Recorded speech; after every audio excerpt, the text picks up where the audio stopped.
stop video now, and then when we go live, then we go. Going live. 3, 2, 1. Stop video now, and then. Here we go. We are live. Going live. 3, 2, 1.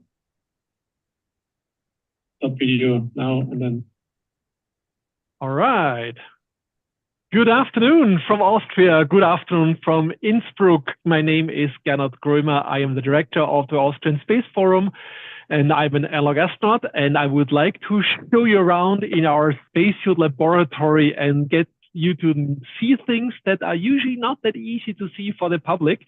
And I'm with me is Hans for today. He will be our cameraman when we leave the office and go to the laboratory part. But before we do so, I first wanted to say thank you to Dr. Seda Özdemir-Fritz and Gustavo Rojas from the beautiful STEMMOS project, which is the baseline of this entire webinar. And we will be also discussing a little bit about STEMMOS and the related projects afterwards. What we are going to do now is we will be I would be showing a number of slides in the beginning just to give you a little bit of a context what all this is about and why we are doing the things we're doing. And at any time, you are welcome to ask questions as well. So the idea would be that if you have a burning question, just raise your hand. And I understand that you're also broadcasting live on YouTube, which means there will be, for technical reasons, a little bit of a delay of roughly 1 minute. But whenever we have questions popping up in the chat, then Gustavo or Seda will be relaying this to me. And there will be a question and answer session at the end of this almost 1 hour endeavor. So having said that, it is my pleasure to take you to Mars. And the idea would be that I first give you a 5-minute crash course about exploring the red planet, and then talk a little bit about the field missions with some really cool imagery, and then we go to the laboratory session. So first of all, when we talk about the red planet, we have to remind ourselves that this is a quite far away world. The distance between Mars and Earth can be anything between roughly 50 to 380 million kilometers, which means a voyage from Earth to Mars takes roughly 200 days one way, which means a mission to Mars will take back and forth plus a year on the surface, roughly around 1,000 days. That's a pretty long time. So there must be good reason to do this. So Mars nowadays is roughly half the size of Earth, which means you also have half the mass, well, 1/3 of the mass. That also means that you have lower gravity. And that means that a few things are different on the red planet. Mars is nowadays a cold and dry world, -70 degrees average temperature, atmospheric pressure of below 1% of what we have here on Earth, so anything between 7 to 11 millibars roughly. So the same air pressure like we have on Earth at 35-ish kilometer altitude. And besides being cold and being very sparse when it comes to atmospheric density, it still has a few things that remind us of the Earth, like polar caps. There's water ice on the caps, and the southern pole also a CO2 layer above it. There are impact craters like we have on the moon. There are volcanoes. So Mars used to be quite geologically active, including the largest field volcano in the solar system. If you look very closely up in the left upper corner, there's this bloop there, this little dent in a way. This, ladies and gentlemen, is the biggest mountain in the solar system, about 600 kilometers in diameter baseline and about 3 times the altitude of Mount Everest on a planet half the size of Earth. This is pretty impressive. And although it's nowadays a cold, dry world, so the amount of water in the atmosphere is almost negligible. It's chemical reactive in the surface. There's lots of radiation or so. Why the heck are we trying to go there with so much resources? What could be the reason? And the reason basically was starting about 3.5 billion years ago. That is, Mars is nowadays cold and dry, but it was not like this all the time. For a duration of almost 1 billion years, Mars had liquid water on its surface, lakes, rivers, oceans, 3 kilometers of water depth. You could go deep sea diving on Mars 3.5 billion years ago. And we still have evidence for that because there is no classical plate tectonics like we have on Earth. A lot of this geological record is still preserved. And you see a picture of this here. So we see here a almost true color image of what we call sedimentary layers. It's like when you have a lake and there's little particles dropping in and they're settling down to the bottom of the lake. This is what you see here. And for a geologist like Dr. Flitz is one, for instance, this is like pages of a book that whispers tale of ancient Mars and tells about a time when there were large cloud system, rainfall, geysers, tides, maybe, all this is possible. And so if you do this number and say, well, Mars had about 1 billion year liquid water on the surface, this is about 4 to 5 times the amount of time Earth took for life to develop. So the big $1 million question is, if there was ever a spark of life on Mars. And a lot of the research we're doing is just revolving around this magical question. After 30,000 generations, that's the age of our species as Homo sapiens sapiens, after 30,000 generations of humankind, we are the first ones who have the technical means to tackle that question. And this is starting robotically. I don't know if you have any Transformers movie fans amongst us, but did you realize that Mars was the only known planet in the universe that is exclusively inhabited by robots right now? So there he goes. This is an example of like a 1-ton rover. It's a twin rover as Perseverance and another rover, which also has opportunity for flying stuff. There's a little helicopter on board where we have called Ingenuity. So it's the first time there was a powered flight on another world happening. And all these robotic explorers, they are the predecessors. They are the scouts, the trailblazers that help us to identify the most interesting locations on Mars, because even if life was prevalent 3.5 billion years ago, we don't know that. Yeah, it's still not easy to track down this smallest imaginable traces of life. We're talking about minuscule traces like biomarkers of cell wall fragments. We're talking about DNA parts. We're talking about biologically precipitated minerals and so on. So it's really a little bit like CSI Mars, just in the real world. And these are the trailblazers for the humans to follow, because humans are incredibly efficient exploration machines. They have an intuitive way to ask the right questions when they are on site. And that's the reason, one of the reasons why we send humans to Mars. And that's exactly what we're working on. Let's take a look at this. So for that, you need spacecrafts, you need rockets, you need habitats like stations, you need life support systems, you need the crew, you need spacesuits, for instance, right? And so this is an example from our laboratory where we have a look afterwards, where a colleague from Italy and from the Netherlands are actually putting on the spacesuit simulator. I'll talk about this in a minute. And once we have learned about the mechanics, it's about 3 hours of putting it on. It takes about 5 months of basic training until you're allowed to use the spacesuit. These beasts weigh roughly 50 kilograms, so it's quite a burden to work with it, including the exoskeleton. And then we take the suit and then we try to break it, because when we break things, there's a lot of things we learn about that. And one of the things we do, we freeze them out, for instance. So we are down to not minus 70 degrees Celsius on Mars. We're going down to minus 110 degrees Celsius on Mars, which is a cryo night on the Martian winter on the South Pole, and put it in a cryo chamber and see if our thermal control system is still working. Or because we know Mars is a very dry area, there's a hell of a lot electrostatic electricity involved. So all the particles that are driven by the wind, when they hit each other, when they hit rocks, they can transfer a little bit of charge. And everybody who's been to the desert and stayed there for a couple of days or nights, they know this, that there's quite a common thing that you have electrostatic discharges with the sand as well when you go back to your hotel room after your wonderful desert trip. Now, that happens on Mars as well. And when you have little storms on Mars, or better to say, wind hoses, little micro twisters, that are elevating the smallest particles, the smallest grains, they're charging up as hell as well. That means when they discharge, it's literally a lightning strike without a thunderstorm on Mars. And of course, you cannot run away from this, which means you have to create a spacesuit that is able to withstand small lightning discharges. And that's exactly what we test here.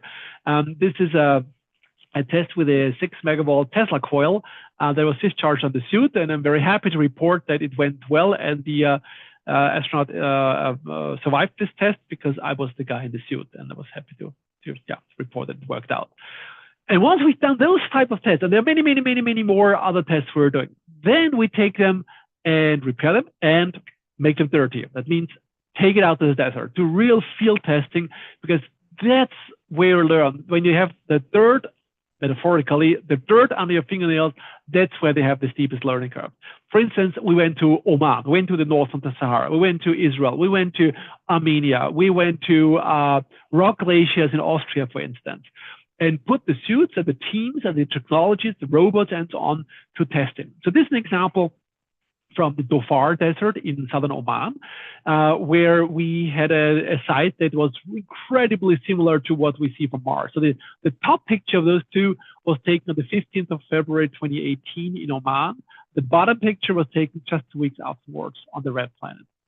So these two pictures are just 2 weeks apart, but they're also two worlds apart, right?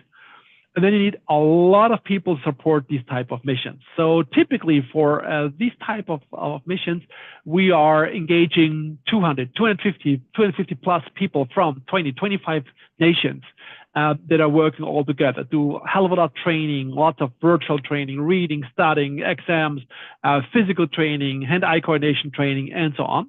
Before then, a small group of analog astronauts, typically 6 of them, are dispatched to the test site in the field. And this is an example of one of our stations.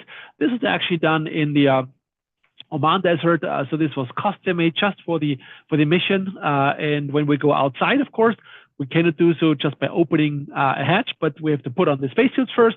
And so this is an example of where we're looking into a Nadir-facing camera for a helicopter or a drone that will be flying on Mars as well, for optimizing the avionics software tools. And all of this is happening in combination with the ground segment. The ground segment is basically the people on Earth who monitor all the data that come as a constant stream from the field. We call this Earth or the Mission Support Center. This is just a few glimpses of this type of facility.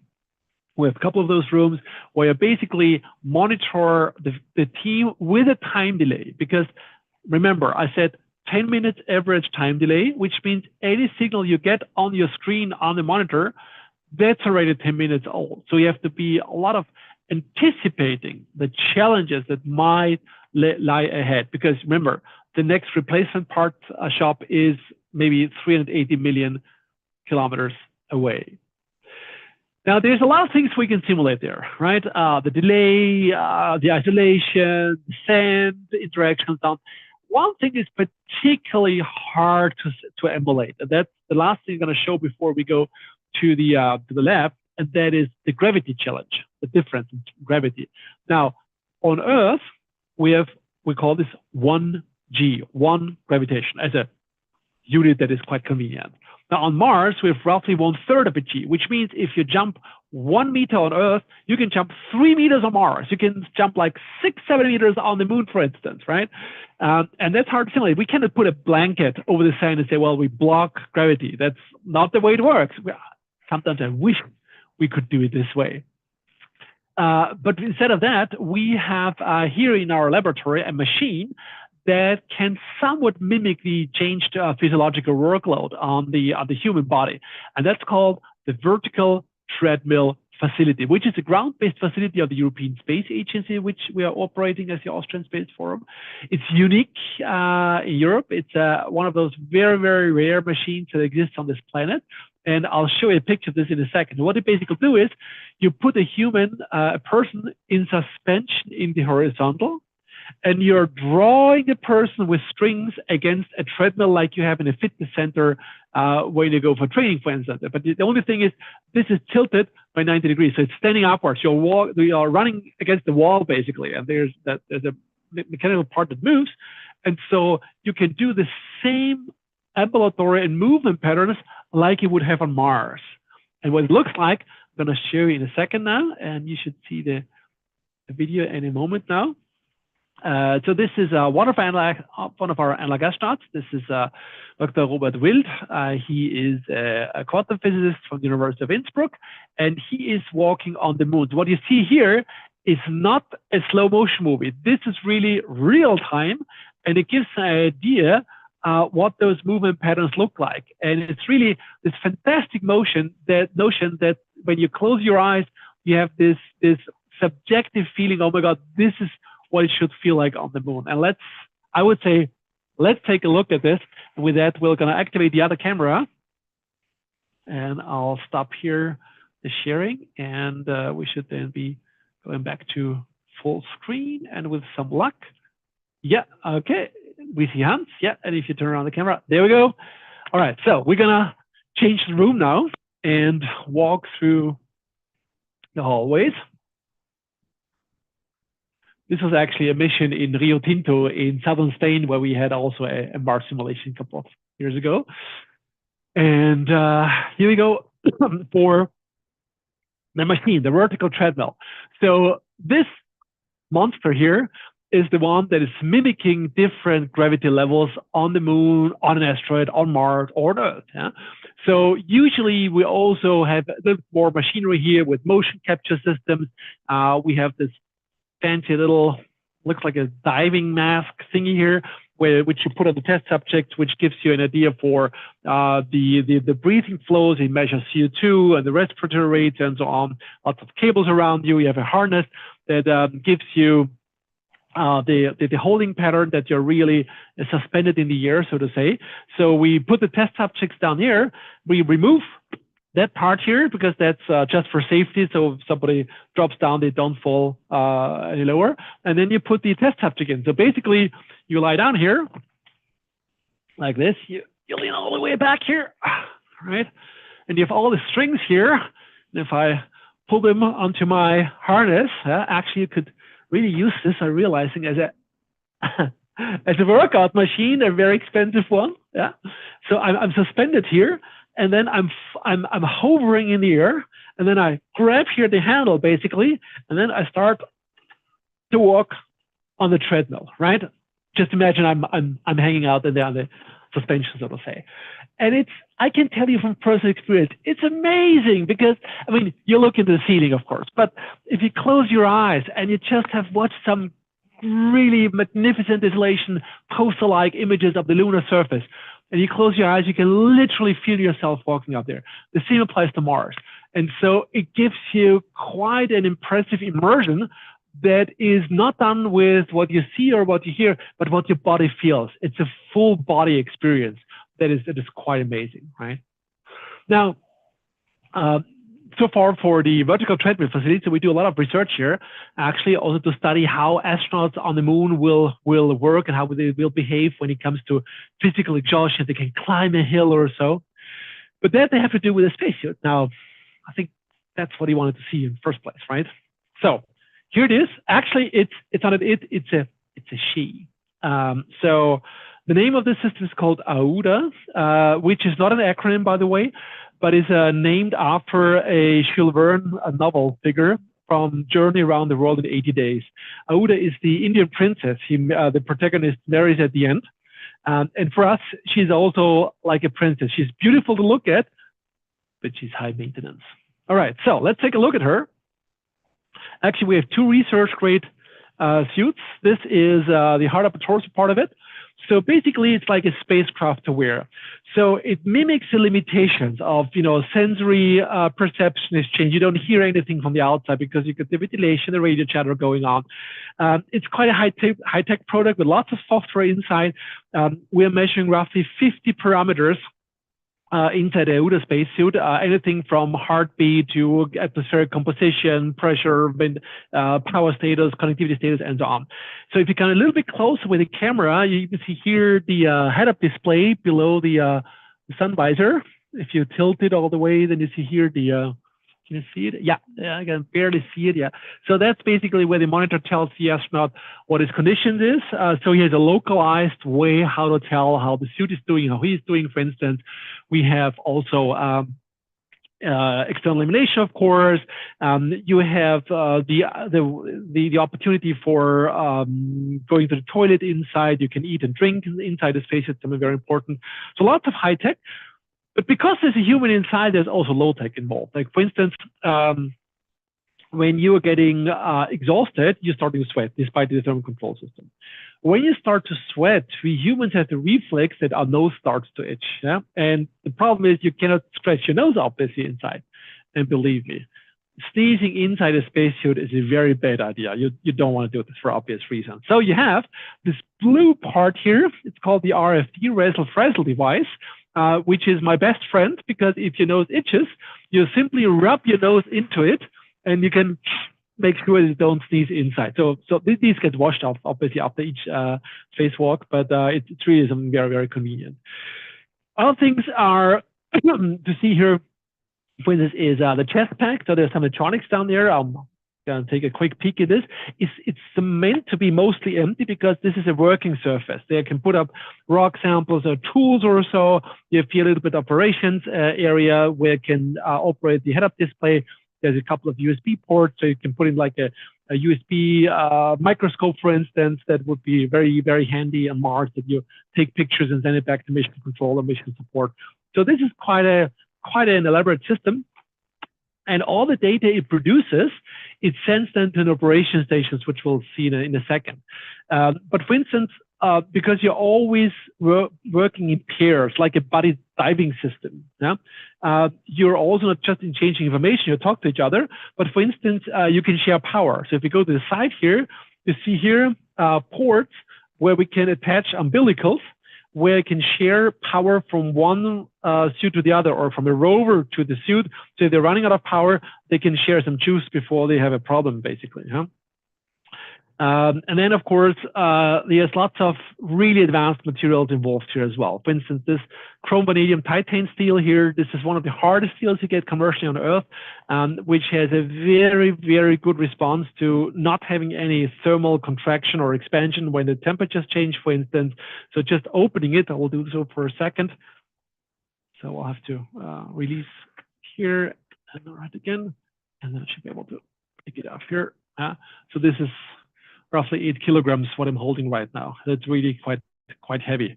But this material is amazing. So the moment you see here the USB port, the moment I put it down again, it would then automatically switch on the visor display, and you're immediately online with the entire suit. That's it. And also this material, for instance, which looks like a fancy fashion item in a way.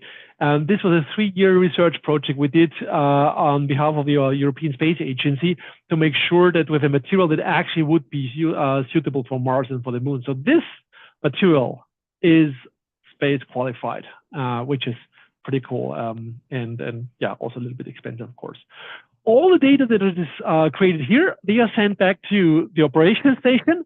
This is basically the representation of the habitat on Mars. So here are 2 people sitting that are doing EVA support. So that means extravehicular activity support, the spacesuit support, and they can see and talk what the astronaut sees and talk in real time because they're on the same planet. Everything that is processed here is then highly encrypted and then goes to this black box here where the server is, and then it goes to the satellite.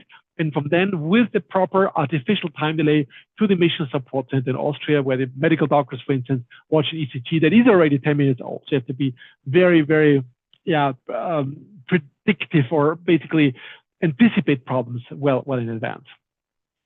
Now, you've only seen the upper part of the suit. I mean, you can imagine the rest, but you're very, very lucky this time because we are almost finishing doing a museum version, a non-functional museum version of the spacesuit. And the next room, and this is really good luck on this, we've been building the full version. This is what you see here. Again, it's not finished yet. We're still in the process of making it ready for the museum. But you can see it's called Auda.L. L stands for Linz, which is the city where it will be displayed in the exhibition of an Austrian steel company, the First Alpine Stahl AG, which is a steel exhibition. And as this is one of their proudest pieces they've ever done, this is on display. And we say, well, we're gonna, if you want to display this, just do it right with the entire suit entirely, right? So this little fellow is being shipped to Linz in the next 2 months or so, basically. Now, this is all about simulation. This is all about, I should say, doing as if. But how about real spaceflight? How about really going to up, right? Well, that's something we do here as well. So basically, we are entering now a different room now that is the integration room of the Austrian Space Forum for satellite hardware. So we're going into a room where really things have been built that were flying above our heads at 500 kilometers altitude with a speed of roughly 25,000 kilometers an hour. The only thing is, we have some very sensitive equipment in there, so I cannot go in like this very simply, but I have to change here a little bit. So what I'm going to do is, I'm going to put on my jacket. It's actually quite a neat lab coat because it has, you see those little stripes here? It's not a pattern of fashion, but these are little conductive threads that avoid electrostatic charging. And I have to put on some overshoes.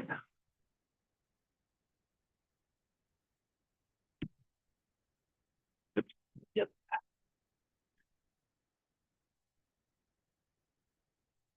Yeah. And then comes my favorite part, and that is this fancy and extremely fashionable head cover. All right, how do you look? And then I'm going to enter here, and the camera has to stay outside, unfortunately, but we'll watch through the window here. I'm going to go in. So, there's lots of equipment in here, some special features of the room, like, you know, conductive ceiling, conductive bottom or so. And then we're going to show you something very special. It doesn't look like much. It's a plate, yeah, but this is actually the engineering twin of a wing of a space debris detecting satellite. Now, in front of you, Hans, if you can go down to the model right in front of you, you see a little CubeSat model. It's about 1 to 2 in scale. You see the solar arrays that give you power. You see the central core structure, and you see this panel at the bottom of the satellite. And this is nothing less than a piezoelectric plate, just like one that I'm holding here in the laboratory environment. And this is a thing that translates a mechanical impact into an electrical signal. So once it's literally a microphone in space. Usually we say you cannot hear in space. Now, that's true, but within the material, you can propagate sound waves. And that's exactly what it does here. And the reason being quite some sad thing, actually, because, you know, space is not very far away from us. Space is about 1 hour driving by car if your car could go upwards. Within 1 kilometers, you are in space. Yeah? Now, if you think of it, the Earth has a diameter of 12,500 kilometers. The International Space Station is roughly just below 400 kilometers in that order of magnitude. So that's literally almost scraping at the outermost residuals of the atmosphere, right? And that's where most of the low Earth orbit satellites are. So anything that has to do with Starlink, telecommunication, Earth observation satellites, spy satellites, all of them are mostly around those 500 to 1,000 kilometers. And then there's the ring of the geostationary satellites, which allow you to watch TV, for instance, right? The problem is we not only have immense increase in the launching frequencies of satellites. So we are talking about more than 12,000 satellites that are active, and half of them are Starlink satellites. We as humans have the talent of also putting up rubbish and trash. So it's upper stage rocket cores, unburned not completely combusted fuel residuals, can be flakes of paint coming off, a screw that gets loose, anything or so. Now, these particles seem to be very small and very innocent in a way. The problem is the velocity. The problem is the physics here, because you might know already from school that the kinetic energy of an object equals, I'll write it the wrong way, okay, mv square divided by 2. Oh, sorry, yeah. So that's the kinetic energy. So if you double the velocity, you quadruple the kinetic energy. And if you're going from a 1 millimeter particle, this is like a big dust speckle, basically. If that travels by, let's say, 25,000 kilometers per hour, that's a bullet from a rifle. So it can go through a satellite, through an astronaut or so. And that's what we call space debris. There's natural space debris like micrometeorites, for instance, but most of it, exactly at those altitudes, it's man-made. We humans have a really good talent of bringing trash with us. It's everywhere. And the problem is, the more satellites launch, the more trash you get, the more space debris out there, which means the risk of the space station or expensive satellites or astronauts getting hit is increasing as well. But we don't know how much. And therefore, we dispatched those, actually 2 satellites, Adler 1 and Adler 2, to that altitude of roughly 500 kilometers to do an in situ detection of those tiny little dangerous particles. And that's exactly why we need those microphones in space. That's the physics part. But there's a riddle story behind this beyond that. And that is, you might have noticed, this is not a solar panel. Remember, ion plates, basically, huh? And you see there's this weird pattern down there, huh? Which is spray painted on it. There's a message in there. It's actually Morse code that has not been deciphered yet. Only I know it, and a few other people know it. And the riddle has not been solved yet. So if you go online and search for Adler 2, and you see pictures of that wings, there's a message. Who knows what it is? Okay, so that's all for the space debris part. I'm gonna walk out of the room here again. You see, of course, lots of 3D printing and so on. And then we'll go back to my office. And as I said, in the meantime, if you have any questions or so, let me know, and I'll make sure they get addressed. Yes, in meantime, I can add. Yes. Yeah, hello, I'm Dr. Seda Özdemir from Austrian Space Forum. Please feel free to drop your questions into the YouTube chat. We have been following those chat, and we can relay your questions to Gernot. And we also add STEMMOS website and the STEMMOS portal registration link. Please don't forget to register the portal to have all newsletter from us, but not only the newsletters, but also the lots of open pre-reviewed resources for you. Don't forget to register to the STEMMOS, please. Yeah, thank you. And awesome. Thank you, Seda. I cannot start my video stream because it's disabled by the host. Maybe somebody can allow me to activate my camera again. I immediately. Okay, thank you. Let's see. Let's give it a creative break for a second.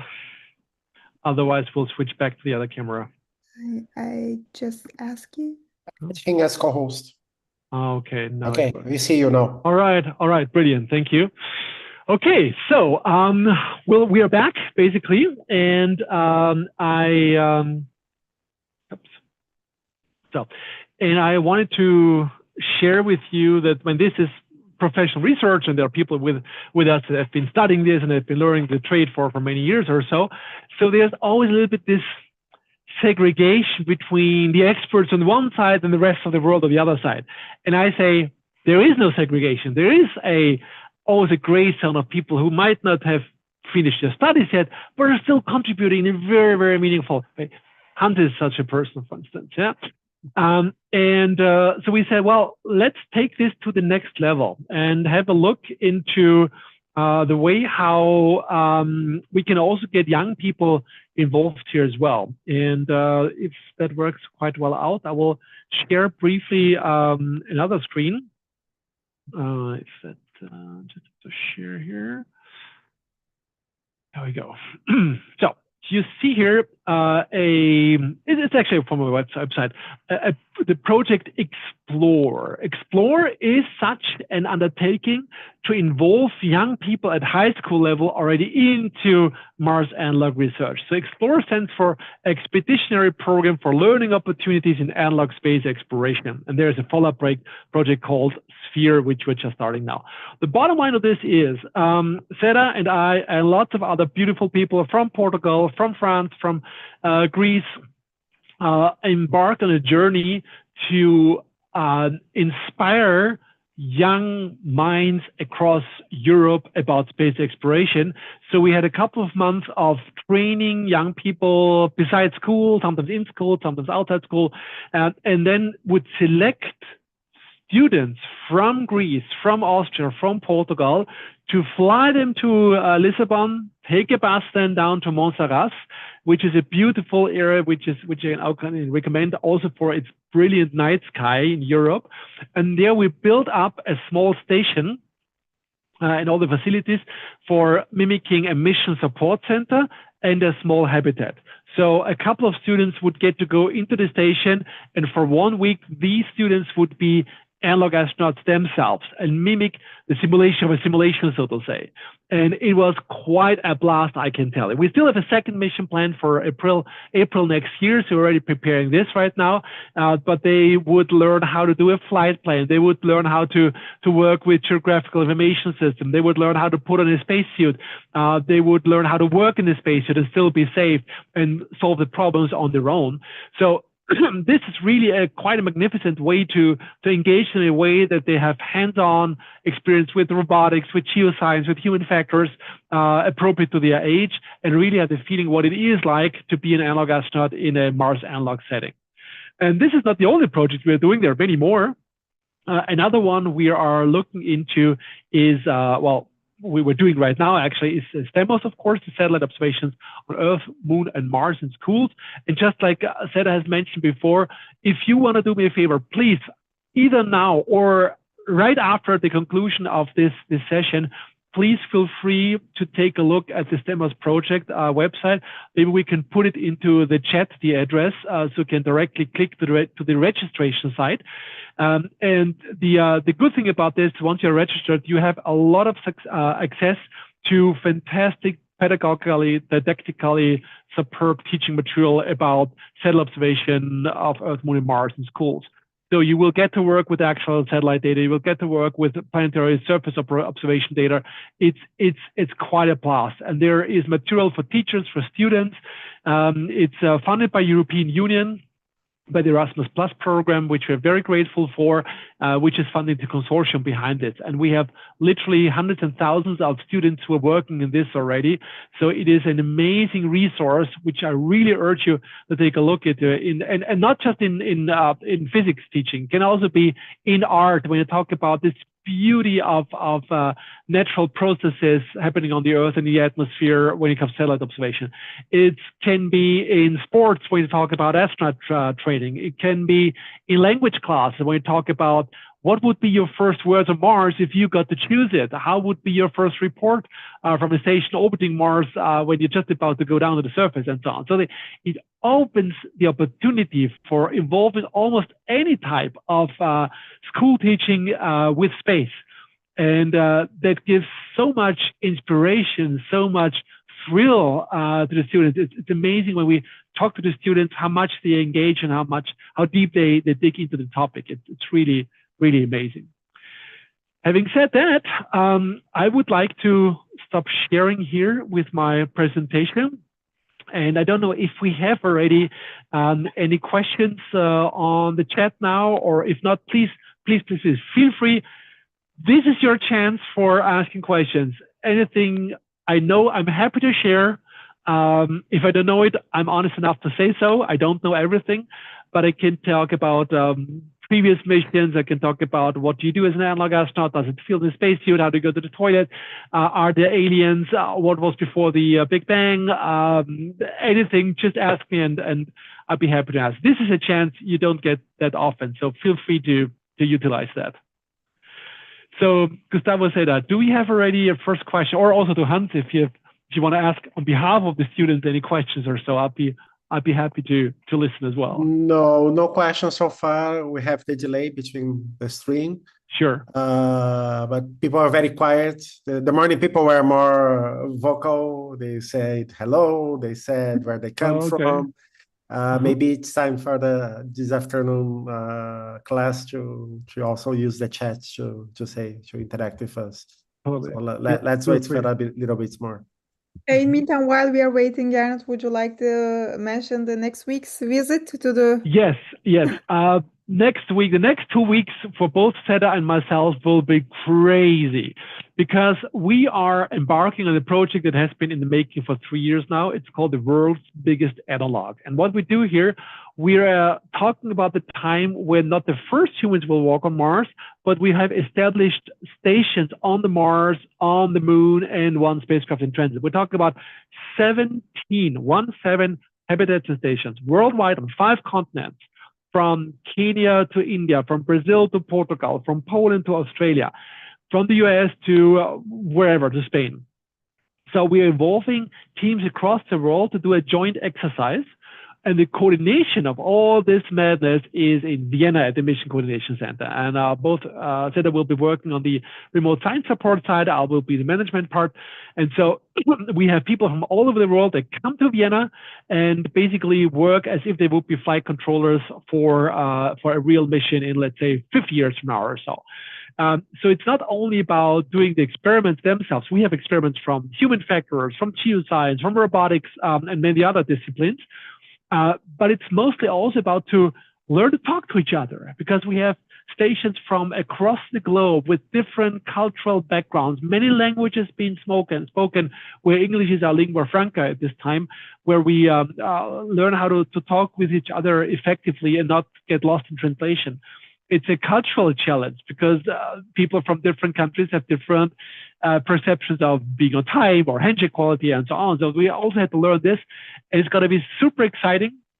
It's going to be super exhaustive. I can say that already now, but we're going to have a very steep learning curve, and this is exactly what we do here at the Austrian Space Forum. That at this point, where also the costs and resources needed are comparably low, we still have a learning curve that is beyond anything done before. Nobody tried that before. I was also surprised myself that nobody had tried that before, but we're doing it. And there will be a mess, I'm sure about that, but it's a necessary mess because that's where we learn. You don't learn within the comfort zone. You learn at the edge of your comfort zone. And you push for the limit and just a little bit more, so you see the breaking point. Or if you're surprised, you haven't reached the breaking point. So that's called the world's biggest analog, and it's starting on Monday, 13th of October, next Monday. So, it'll be at 10 o'clock CEST, Central European Standard Time. That is 8 o'clock UCT. That is 11 o'clock Lisbon time for comparison. And so we are going to have a live broadcast from this as well again. So we have 3 live casts here, 2 today and 1 tomorrow from the Spacesuit laboratory. And we're going to have a live broadcast from the Mission Coordination Center, and Seda will be hosting this. And if we are really nice to her, she'll be leading us through the rooms and talk to the flight controllers, the console operators. She can ask questions on your behalf. This is one of those very, very rare opportunities to ask flight controllers and console operators about their work when they are in mission. It could be that they are stopping mid-sentence and turn away from the camera because they have to address a radio call. This is going to be really science in the making, operationally exciting. So we're very much looking forward to this for sure. And also today's visitors can also join us on Monday. Until then, next Monday, you can prepare your questions. Yeah, absolutely. We still have World Space Week. Just a little correction, Gernot. It will be 11 in Vienna time. Oh, See, 11 in Vienna time. Oh, 11 okay. in So it's Vienna. after the opening ceremony then. Okay, I see. Sorry. Okay. Okay. Makes a little bit more relaxed. Doing both at the same time, that'll be exhaustive. Yeah. Yeah, we have a couple of ambassadors coming as well. We have representation from the United Nations Office for Outer Space Affairs, which happens to be based in Vienna.